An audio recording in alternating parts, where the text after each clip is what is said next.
This is one of the worst days of all time for the gaming industry.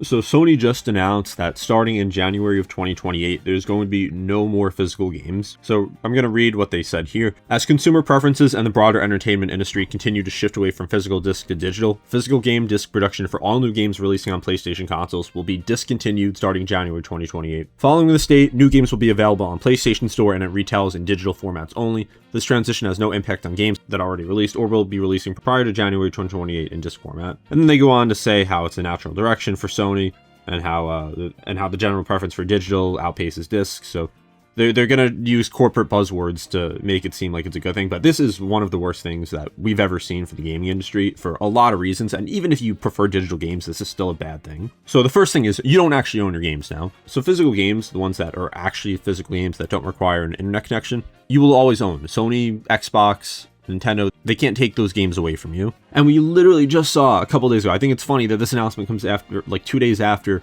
like 500 movies were removed from people's PlayStation consoles. Like not rented movies, not streaming movies, movies people bought to own on their digital console, and quotations around own, because you don't own digital stuff. People bought this stuff thinking that it was theirs to keep, and Sony removed it. So why can't they do the same for games? Especially if a game just needs an internet connection to even run. They absolutely can do this. Like, we've seen plenty of games also just be taken down from storefronts. Games that I'm not saying were removed from people's digital libraries, but there's games that have went up in price now because they were removed from digital storefronts. So the only way to play those games is by having the disc. And we've seen it, like the Wii Shop, the DSi Shop, the 3DS and Wii U eShops. There's been a ton of games that were lost that you can't play officially anymore because there's no physical copies of a lot of those games. So even besides game preservation, which I'm going to talk more about because I think it's very important, the actual prices. So the fact that we've had physical media means that there's a secondhand market for games. When a game releases, usually not long after, you'll be able to get it cheaper secondhand, whether it's on eBay, whether it's maybe even in a store, whatever it might be. But now Sony completely controls the price. Yeah, they're going to have the stupid code in a box things, but there's not really going to be a secondhand market for that unless you really just want the case. So that means that if a game comes out, and I'm guessing next-gen games are going to be $80, if not more.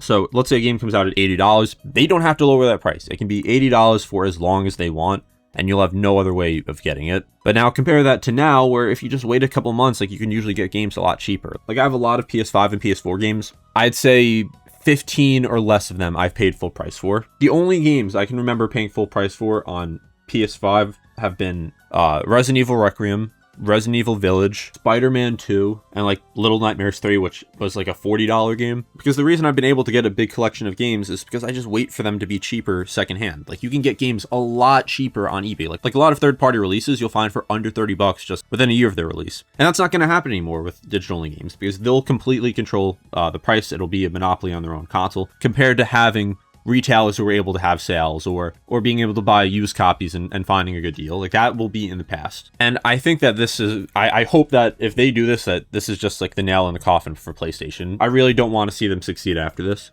Because if we look at Steam, yes, it's for the most part digital only. Like there's very few actual physical games on PC anymore. But the difference is with that is that Steam games are at least very cheap. Like Steam and Valve haven't went out of their way to make a lot of anti-consumer decisions. Now there's been some with some pricing decisions like of some of their hardware. But for the actual storefront itself, like look at how cheap the games are. Like especially now with the Steam summer sale going on, games are constantly on sale. You're constantly able to get them cheaper. And that's because Steam is not a monopoly. Yes, it's by far the most popular way to play games on PC.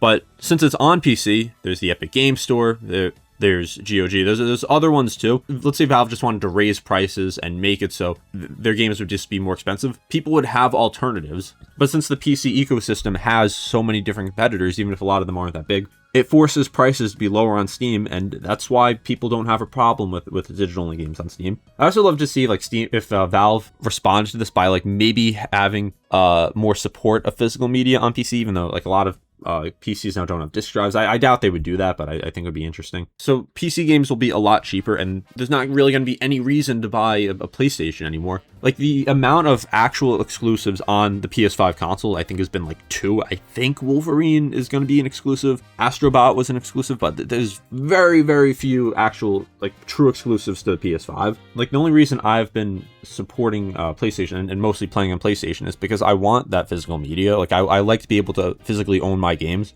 But with this going away, I just don't see a reason for it. Now, I have a Switch 2, and I'll continue supporting the Switch 2 as long as the games are physical. And game key cards, I've talked about this in the past. I don't think game key cards are great. I think they are better than the alternative. Like, it was like if Sony just wanted to not actually have data on the disc, but it would be like a game key disc. But that would be better than this, like where they're just completely abandoning it, because at least with game key cards, you still have that secondhand market. You could still use it on other consoles. It's not like a code in a box where you use that code and then that's it. You have no agency over it. So I'm glad that we have probably another 6 years of the Switch 2 with physical media, but who knows, maybe other companies will stop producing these. Like, maybe they'll make just codes and boxes. We've seen it with games like the Fallout 4 and Skyrim Anniversary Editions that are code and boxes. I'm pretty sure Skyrim is. And most major releases have been game key cards on Switch 2, outside of Nintendo themselves, which has been putting their games actually on the game card. And what Nintendo has been doing, and I know it's been controversial, but having their games be a little more expensive, like physically,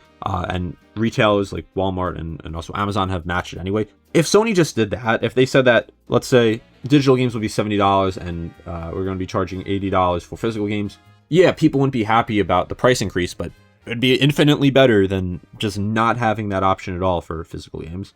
So Nintendo, who knows what they're going to do with the next generation. I would really hate if they just got rid of physical games. Nintendo actually has exclusives. There's actually a reason to own a Switch 2. Even if you have a PC. So that would really suck, but that's probably not a bridge we'll have to cross for a few years. And then Xbox. So Xbox has always been like the most like digital friendly, I guess. Like they've really been pushing digital, because yes, there's a Series X with a disc drive, but one of their versions of the Series X doesn't have it. And there's no version of the Xbox Series S that has a disc drive. And yeah, the PS5 Pro doesn't have one, but I mean, at least it has the option to get it. So I'd assume that Xbox is going to follow. I would really be surprised if they one up Sony, which I think would be a great business move. If they said, look, Sony doesn't have physical games anymore, but we do. Like, if they did that, I'd probably buy an Xbox. And I haven't cared to play on an Xbox since, like, the middle of the Xbox One era. Like, I had no interest in getting a Series X or Series S. But if they did that, I would legitimately switch from PlayStation to Xbox. But I just don't think they're going to do that. I think Xbox, they've kind of dug their own grave. There's a reason that barely anyone plays on it anymore compared to other platforms. So they've just made a lot of bad decisions, and I wouldn't expect that. But now Nintendo with the Switch 2, I'd love to see if they really started marketing themselves as being like the last console to have physical games. It's almost like these companies are just like colluding with each other. I'm not making any claims that they are. I'm just saying that's how it feels.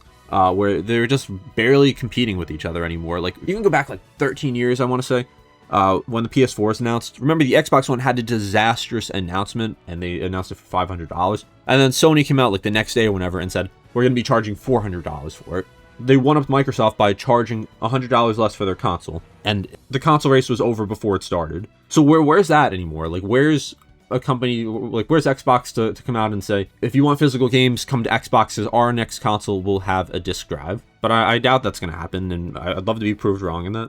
And if rumors are to be believed, PS4 and PS5 will be backwards compatible with the PS6.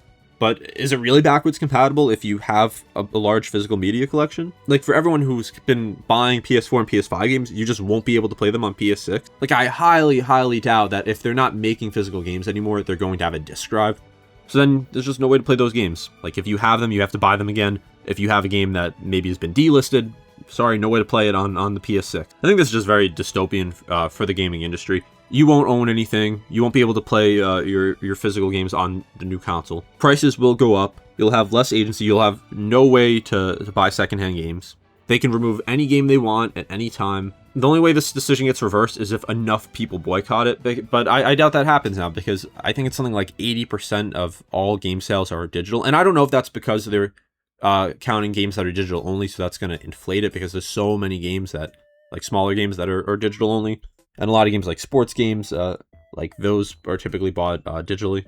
So I don't know, but the only way is to hurt their bottom line. Like, if their sales get hurt, that's the only way to actually make change, because it's still a ways away. Like, January 2028 is still a year and a half away. So there need to be enough backlash, enough outcry to get this decision reversed. I can guarantee there will be petitions.